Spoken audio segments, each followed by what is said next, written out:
In breaking news right now, the TBI investigating a deadly officer-involved shooting in Lewis County. News Channel 5's Dan Kennedy following the latest at TBI headquarters. And Dan, we understand this happened at a campground. Yeah, it was about 10:30 or 11 o'clock last night at the Thousand Trails campground on Napier Street over in the Hohenwald area. That's where a man and a woman who were traveling through the state, they were from out of state somewhere, stopped at the campground for the evening, and at some point there was some sort of dispute.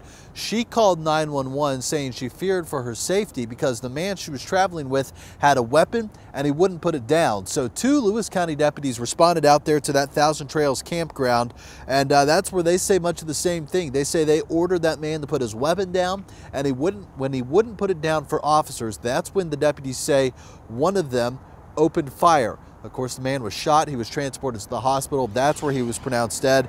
Neither deputy, we can tell you, was hurt in this incident, and the man's name has not yet been released. So the TBI was called out, asked to assist by the district attorney there in Lewis County. Their investigation could take days, weeks, even months perhaps, and they'll eventually turn all their findings over to the district attorney, who will decide if any charges are going to be filed in this case. Reporting live from outside the TBI, Dan Kennedy, News Channel 5. All right, Dan, thanks so much. And more breaking news now. A house in the Priest Lake area goes up in flames. Let's get right to News Channel 5's Blake Rosnowski. So, Blake, how's it looking right now?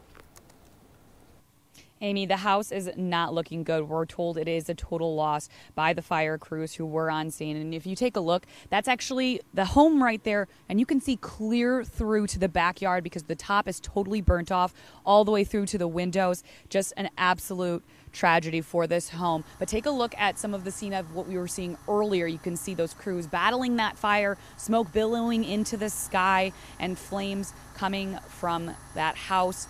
We are told it started in the garage area of the home, but that cause is still under investigation. One firefighter was hurt while fighting the fire. We're told he was on the second story and a piece of debris hit him in the face and it caused his mask to fall off and have him inhale smoke.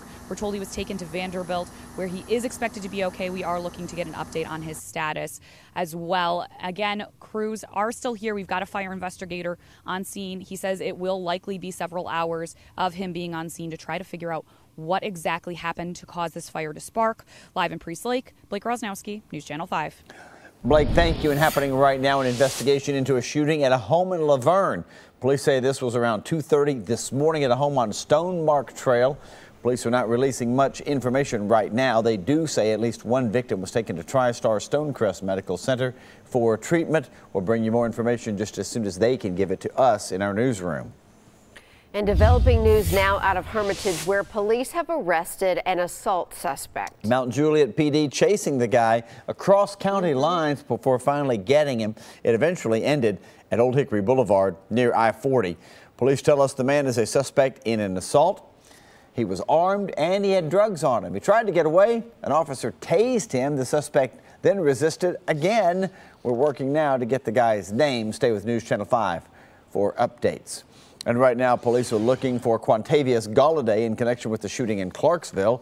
It happened on Carter Road near Peachers Mill Road yesterday. Authorities say the 29-year-old victim was airlifted to a nearby hospital and is expected to be all right. If you have any idea where Galladay is, contact police immediately. And Steve Cruz will be back out on the Cumberland River today to search for a missing soldier. The 24-year-old reportedly jumped into the Red River after an altercation at the Electric Cowboy nightclub in Clarksville. Witnesses say the man got aggressive and ended up in the river. And of course, it feeds into the Cumberland. Waters were just too dangerous to search due to flooding on Saturday, but crews searched all day yesterday and of course will be back out again today.